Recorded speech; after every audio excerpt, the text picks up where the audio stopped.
जय हिंद दोस्तों, Sandeep tricky math special YouTube channel में आप सभी का स्वागत है।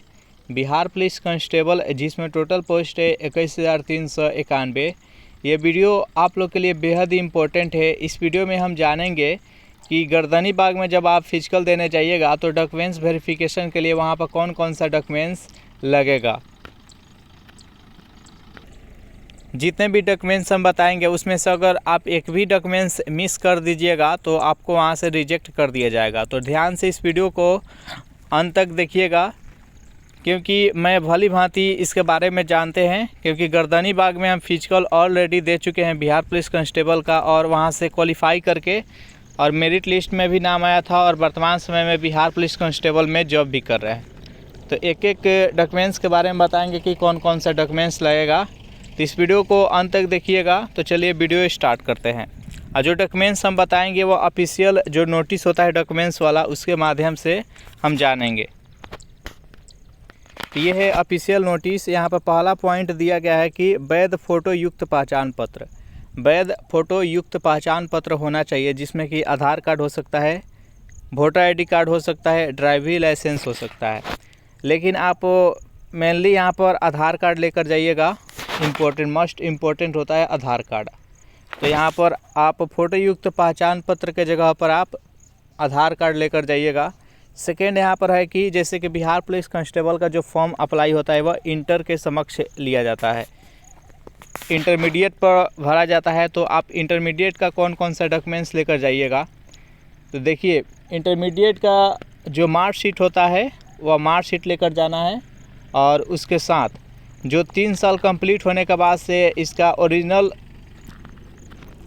सर्टिफिकेट आता है इंटरमीडिएट का। जो 3 साल जो भी कैंडिडेट इंटरमीडिएट एग्ज़ाम पास होने के 3 साल कंप्लीट हो जाता है तो उसको ओरिजिनल सर्टिफिकेट दिया जाता है, जो 3 साल के बाद मिलता है।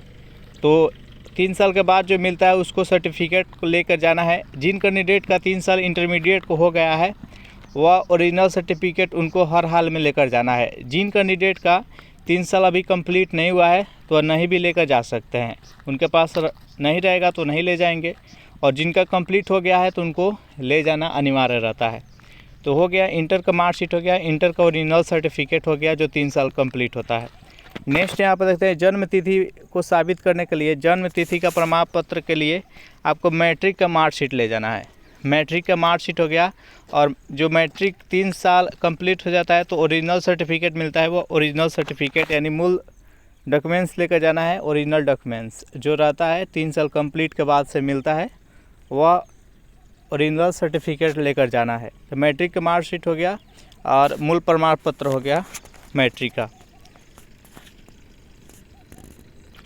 नेक्स्ट यहाँ पर बात करते हैं, यहाँ पर दिया गया है कि सक्षम प्राधिकार द्वारा निर्गत जाति प्रमाण पत्र, यानी जिन भी कैंडिडेट का जाति प्रमाण पत्र से जो छूट मिलता है, यानी चाहे वह अनुसूचित जाति हो जाए, चाहे एससी, अनुसूचित जनजाति एसटी, अत्यंत पिछड़ा वर्ग यानी ईबीसी, और पिछड़ा वर्ग यानी बीसी।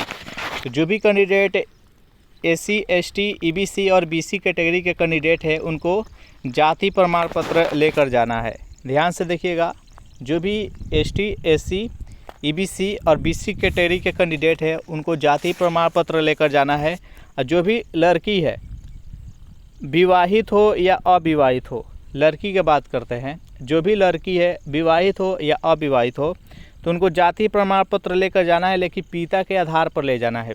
पिता जिस भी कास्ट के हैं उसके आधार पर आपको जाति प्रमाण पत्र वहाँ पर लगेगा।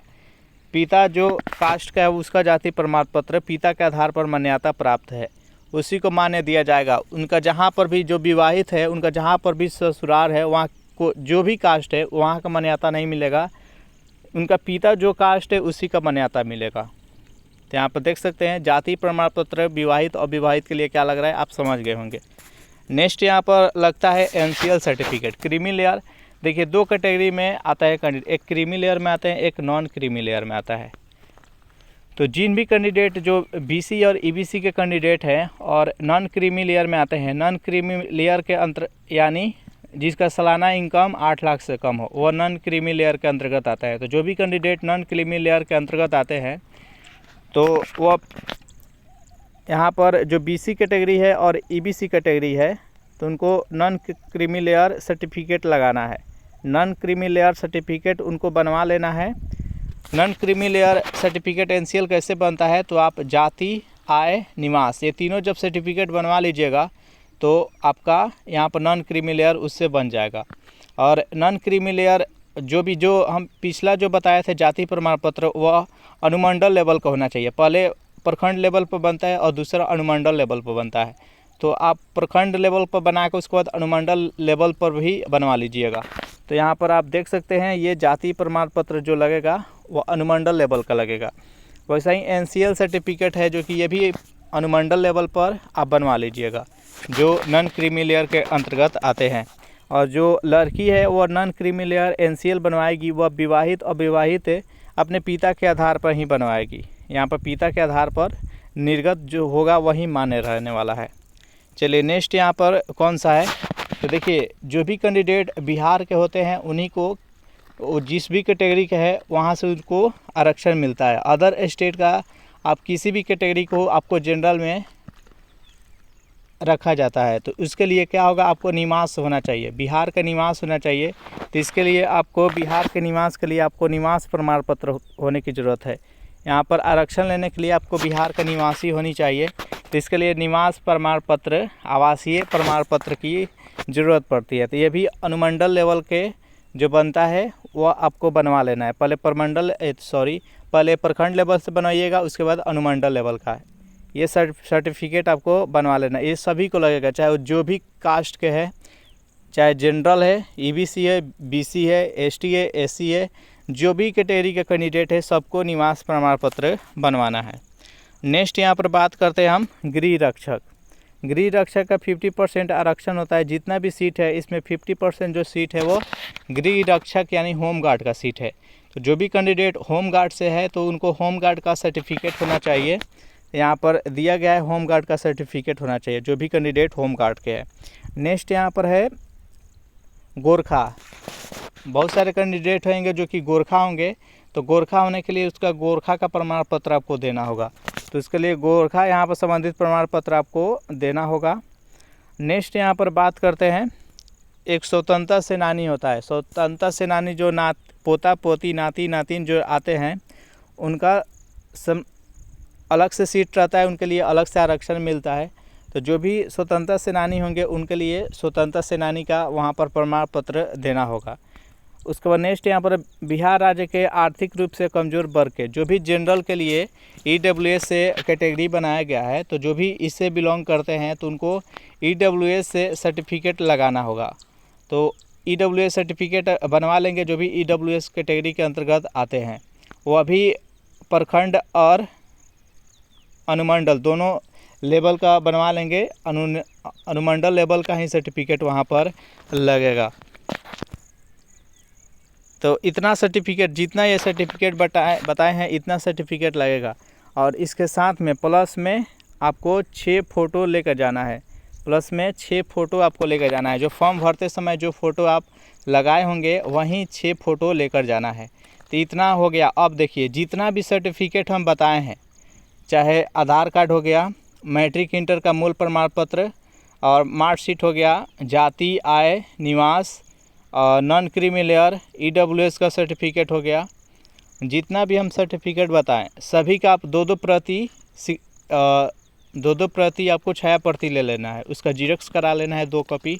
और उसके एक कॉपी पर आपको अपना हिंदी या अंग्रेजी किसी भी में आपको सिग्नेचर कर देना है। हिंदी में आप सिग्नेचर कर दीजिएगा उस पर, जितना भी जीरोक्स रहेगा सभी पर आपको हिंदी में सिग्नेचर कर देना है। और ओरिजिनल सर्टिफिकेट और जो जीरोक्स ले जाएंगे उसको साथ में रखना है। जो भी आपके रिलेशन वाले जो भी आपके साथ में जाते हैं वहाँ पर फिजिकल दिलाने के लिए, उसको आपको डॉक्यूमेंट्स सब दे देना है। उसके बाद से डॉक्यूमेंट्स या वहाँ पर अगर अकेले भी गए हुए हैं तो वहाँ पर जमा करने का व्यवस्था रहता है। अपना ओरिजिनल डॉक्यूमेंट्स जो भी है और जीरोक्स वाला सबको क्या करना है कि वहीं पर जमा कर देना है। आपको 10 रुपये 20 रुपये लिया जाता है और वहीं पर जमा कर दीजिएगा। जमा करने के बाद से आप वहाँ पर फिजिकल दीजिएगा। फिजिकल के बाद से जो फिजिकल क्वालिफाई हो जाता है उसको गेट पास दिया जाता है। और वहीं गेट पास दिया जाता है डॉक्यूमेंट्स वेरिफिकेशन के लिए। तो यहाँ से बाहर से आप डॉक्यूमेंट्स लेकर जाएंगे और डॉक्यूमेंट्स वेरिफिकेशन होगा और आप सक्सेसफुली आपका डॉक्यूमेंट्स वेरिफिकेशन हो जाएगा। ओरिजिनल जो सर्टिफिकेट रहेगा वो रिटर्न कर दिया जाएगा, आपको लौटा दिया जाएगा, और जीरेक्स जो रहता है वो आपका वहीं पर जमा कर लिया जाएगा। तो इस प्रकार से सभी डॉक्यूमेंट्स वहाँ पर लगने वाला है। किसी प्रकार का डॉक्यूमेंट्स से संबंधित आपको सवाल है तो आप ज़रूर कमेंट करके पूछिएगा। वीडियो आप लोग को अच्छा लगा हो तो वीडियो को लाइक कर दीजिए, अपने दोस्तों पर शेयर कर दीजिए। जो भी कैंडिडेट अभी तक इस चैनल को सब्सक्राइब नहीं किए हैं तो चैनल को आप लोग सब्सक्राइब कर लीजिएगा।